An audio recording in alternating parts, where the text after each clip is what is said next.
الله وبركاته. الحمد لله وحده والصلاة والسلام على من لا نبي بعده. لا رسالة بعد رسالتي ولا نبوة بعد نبوتي ولا كتاب بعد كتابي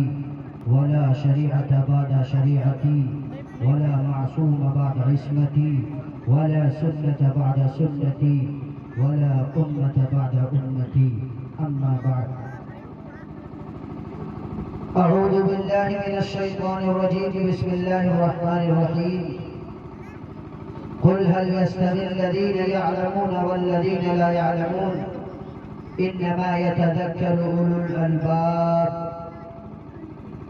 وقال تعالى في مقام آخر: إنا نحن نزلنا الذكر وإنا له لحافظون.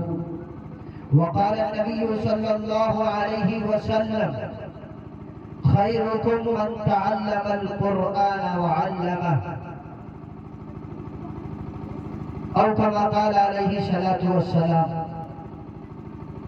دائش پر تشریف فرما علماء کرام و حفاظ عظام اور سامعین بزم، یقیناً آج بہت ہی خوشی اور مسرت کا موقع ہے جس میں ہم اور آپ جمع ہوئے ہیں. آپ جس پینل کے ترے آئے وہ دستار فضیلت، جنہوں نے وہ کلام مقدس جو تنزیل من رب العالمین کا مصداق ہے، جو اللہ کی جانب سے عطا کردہ تحفہ ہے، جو دستور حیات ہے، آج انہوں نے اپنے سینوں کے اندر اس قرآن کو محفوظ کیا.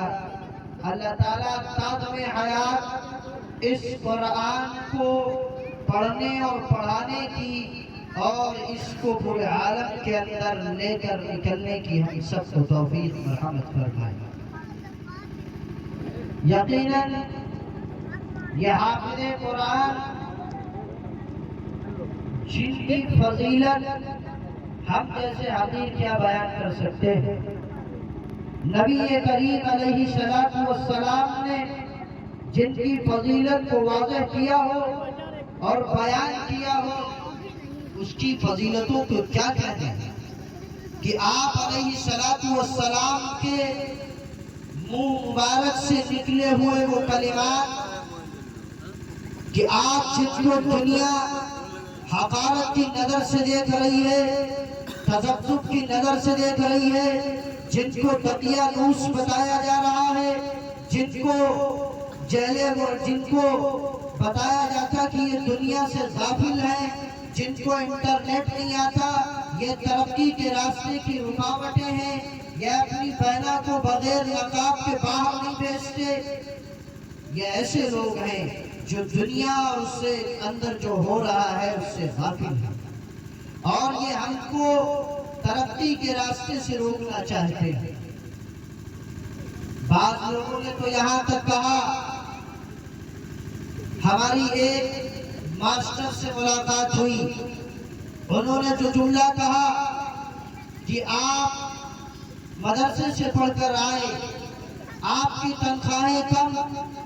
آپ کا معاوضہ کم، آپ کی سیلریاں کم، اور آپ کو مدرسے والے کوئی ایسی ڈگری نہیں دیتے ہیں کہ جس سے آپ زمانے کے اندر کامیاب ہو سکیں، جس سے آپ سرکاری نوکری پا سکیں. تو میں نے ان سے برجستہ کہا تھا کہ آپ کی ڈگری کون سی ہے، آپ کیا کر سکتے ہیں اس ڈگری سے، آپ ذرا ہمیں یہ بتلائیے. آپ اس سے مال و دولت کو کما سکتے ہیں، آپ اس سے شہرت کو کما سکتے ہیں، آپ اس سے مال کے انبار لگا سکتے ہیں، لیکن یاد رکھو کہ جہاں پر کسی کی چلنے والی نہیں ہے، مدرسے والے ان کو وہ ڈگری عطا کر رہے ہیں کہ جہاں پر کسی کی کوئی چلنے والی نہیں ہوگی، نفسا نفسی کا عالم ہوگا، قصبہ کرسی کے اندر لوگ ہوں گے. اس وقت اگر کوئی کھڑے ہوں گے تو یہ وہی لوگ ہوں گے جن کو ہم دنیا کے اندر حقیر سمجھتے تھے. میں نے کہا آپ جاننا چاہتے ہو کہ مدرسے والے ان کو کون سی ڈگری دے رہے ہیں، کون سا سرٹیفکیٹ دے رہے ہیں؟ آج آپ کے پیٹراموں کے مدرسے کے اندر جو مدرسہ تعلیم القرآن ہے، ان کی کون سی ڈگری ہے، یہ کون سی ڈگری ملی ہے؟ میں آپ کو بتلاتا ہوں، یہ ہم بتلائیں گے یا آپ کسی عالم سے سنیں گے یا کوئی مدرسے والا ڈگری دے، ان کو نہیں دے سکتا ہے، اس لیے کہ جو رسول کریم علیہ السلام نے ان کو ڈگری عطا کر دی ہے، اس ڈگری کو کوئی دنیا کا آدمی اس کو رد نہیں کر سکتا۔ وہ کیا ڈگری ہے؟ اللہ کے نبی جناب محمد رسول اللہ صلی اللہ علیہ وسلم فرماتے ہیں یشفع یوم القیامت ثلاثۃ، سنو دنیا والو، جو تم ان کو دقیانوس کا تانا دیتے ہو، جو تم ان کو کہتے ہو کہ ان کی تنخواہیں کم ہیں، سنو میں ان کو کیا ڈگری دے رہا ہوں کہ قیامت کا منظر ہوگا جب لوگ قیامت کے دن سارے انسان کھڑے ہوں گے، کوئی کسی کو نہیں پہچان رہا ہوگا، باپ بیٹے سے بھاگے گا، بیٹا باپ سے بھاگے گا، بیٹی ماں سے بھاگے گی، ماں بیٹی سے بھاگے گی، جس کا قرآن یوں الفاظ میں نقشہ کھینچتا ہے یوم یفر المرء من اخیہ وامہ وابیہ وصاحبتہ وبنیہ لکل امرئ منہم یومئذ شأن یغنیہ، ہر ایک اپنے آپ سے دور بھاگ رہا ہوگا، شوہر بیوی سے بھاگ رہی ہوگی، کوئی پرسان حال نہیں ہوگا، یہاں تک کہ انبیاء بھی نفسی نفسی کہہ رہے ہوں گے۔ اللہ کے نبی فرماتے ہیں کہ اس وقت جو کھڑے ہوں گے الانبیاء ثم العلماء ثم الشہداء، جو قیامت کے دن سفارش کریں گے وہ 3 لوگ ہوں گے۔ پہلی جماعت تو ہوگی جو گناہگاروں کی بخشش کرے، پہلی جماعت جو بخشش کروائے گی وہ انبیاء کی جماعت ہوگی۔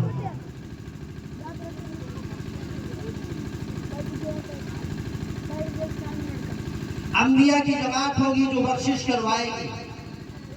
اس کے بعد جو کھڑے ہوں گے وہ یہی لوگ ہوں گے جن کو ہم حافظ، عالم، قاری کہتے ہیں۔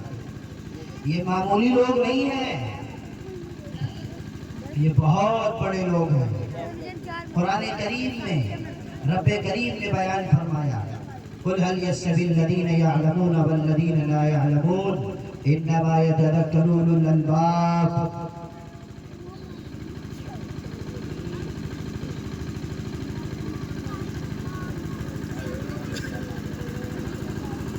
فرمایا کہ جاننے والے اور نہ جاننے والے کبھی برابر نہیں ہو سکتے،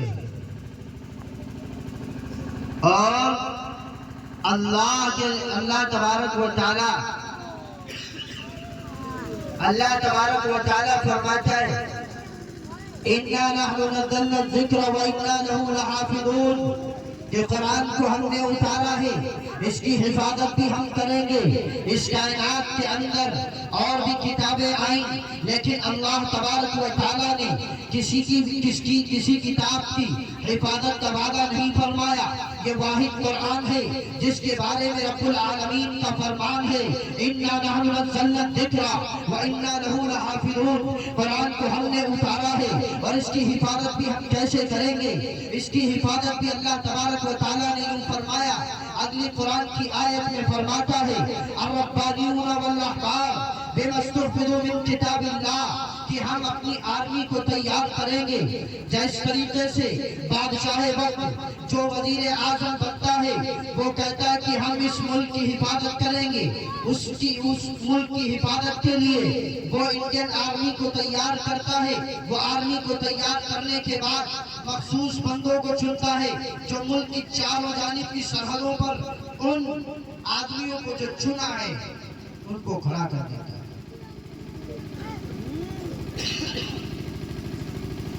کیونکہ پھر ان کی سیلریاں، ان کی تنخواہیں، ان کا کھانا پینا، ہر ایک چیز بادشاہ وقت اچھے طریقے سے پوری کرتا ہے۔ اسی طریقے سے اللہ تبارک و تعالیٰ نے فرمایا الربانیون، رب والے، والاحبار، احبار کہتے ہیں بڑے عالم، احبار کیا کام ہے ان کا؟ بِمَسْتُحْفِظُوا مِن کتاب اللہ، ان کا اس دنیا میں آنے کا، ان کے اس پڑھنے کا مقصد یہ ہے کہ ان کے پڑھنے کا مقصد یہ ہے کہ یہ آپ قرآن کریم کی حفاظت کریں گے، اس کے ایک ایک حکم کی حفاظت کریں گے، ایک ایک ضرور پیش کی حفاظت کریں گے۔ پھر جب اللہ نے قرآن کی حفاظت کا وعدہ کیا اور ان کو منتخب کر لیا، تو پھر بتائیے کیا ان کے والدین کو یا ان کو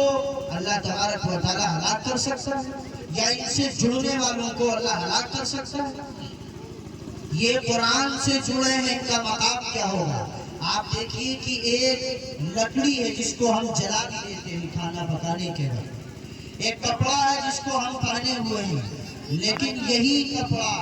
یہی لکڑی جب قرآن سے جڑتی ہے تو اس کا مقام کیا ہوتا ہے؟ ہم اور آپ اس کو سینے سے لگا کر چلتے ہیں، اور اگر قرآن کے جزدان کو ہم دھلتے بھی ہیں تو ہم اس کے پانی کو نالی کے اندر نہیں پھینکتے بلکہ ایک کنارے یا دیوار پر چھڑک دیا کرتے۔ جب لباس اور لکڑی قرآن سے جڑ جانے کے بعد اس کی اہمیت بڑھ جاتی ہے، تو پھر ہماری اہمیت کتنی بڑھے گی؟ اللہ کے نبی جناب محمد رسول اللہ صلی اللہ علیہ وسلم نے فرمایا، یرفع بہذا الکتاب اقواما ویضع بہ آخرین، اس قرآن سے جڑنے کے بعد ہم تم کو عزتیں عطا کریں گے، ہم تم کو رفعتیں عطا کریں گے، ہم تم کو بلندیاں عطا کریں گے جب اس تم قرآن کو پکڑو گے اور اس قرآن سے جڑو گے اور ان حافظ قرآن سے جڑو گے، ان عالم قرآن سے جڑو گے جو اللہ کی آرمی ہے، تو پھر ہم تمہیں بلند کر دیں گے۔ اور اگر تم اس سے دور بھاگو گے، اس کے احکام سے اور ان لوگوں سے، تو پھر یاد رکھو وَيَضَعُ بِهِ آخَرِينَ، تو تمہیں ہم زمین کے اندر دھسا دیں گے اور ذلیل و رسوا کر دیں گے۔ قرآن خود کہتا ہے، جو میں نے آیت پڑھی تھی خطبے میں، اِنَّا نَحْنُ نَزَّلْنَا الذِّكْرَ، ذکر سے مراد یہاں قرآن کو لیا مفسرین نے۔ اور دوسری جگہ اللہ تبارک و تعالیٰ فرماتا ہے وَمَنْ أَعْرَضَ عَنْ ذِكْرِي، کہ جو ہمارے ذکر سے یعنی قرآن سے اعراض کرے گا، اس کے احکام سے اعراض کرے گا، تو پھر فَإِنَّ لَهُ مَعِيشَةً ضَنَكَ، ہم اس کی معیشت کو تنگ کر دیں گے، اس کی روزی کو تنگ کر دیں گے ہم۔ تو آج ان کے سروں کے اوپر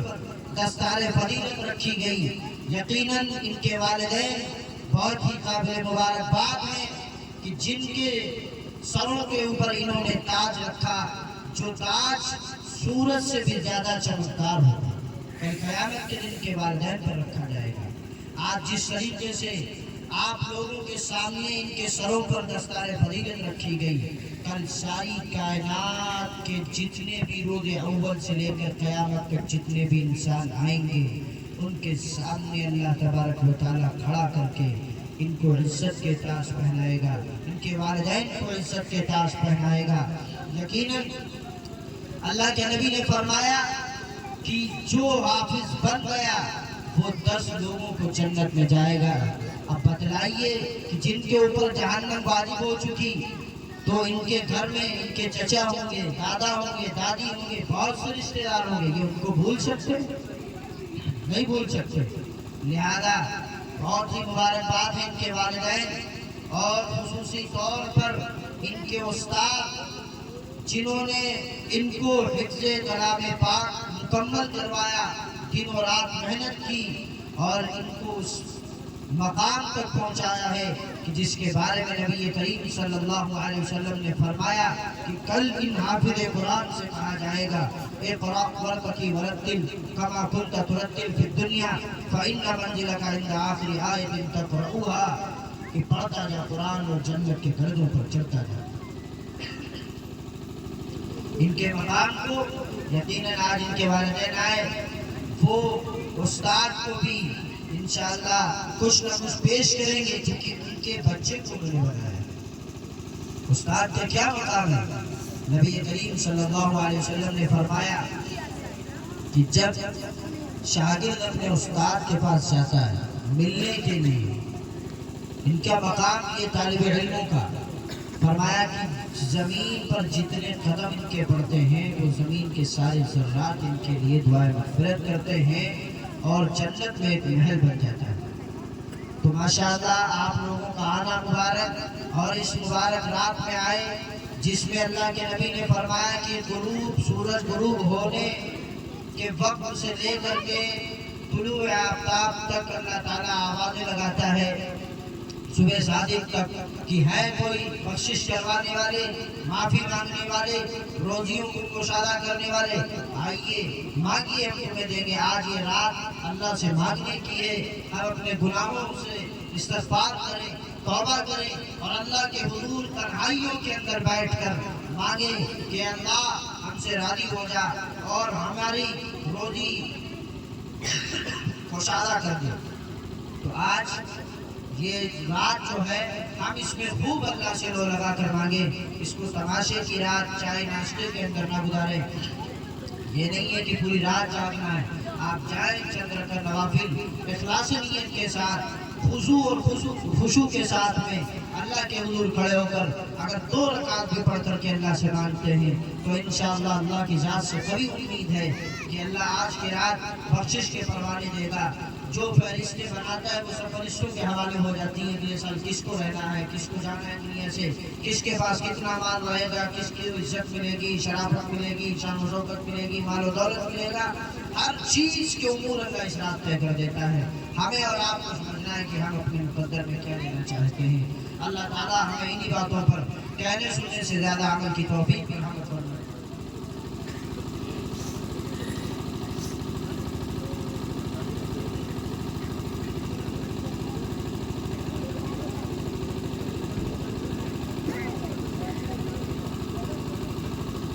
بھائی جتنے بھی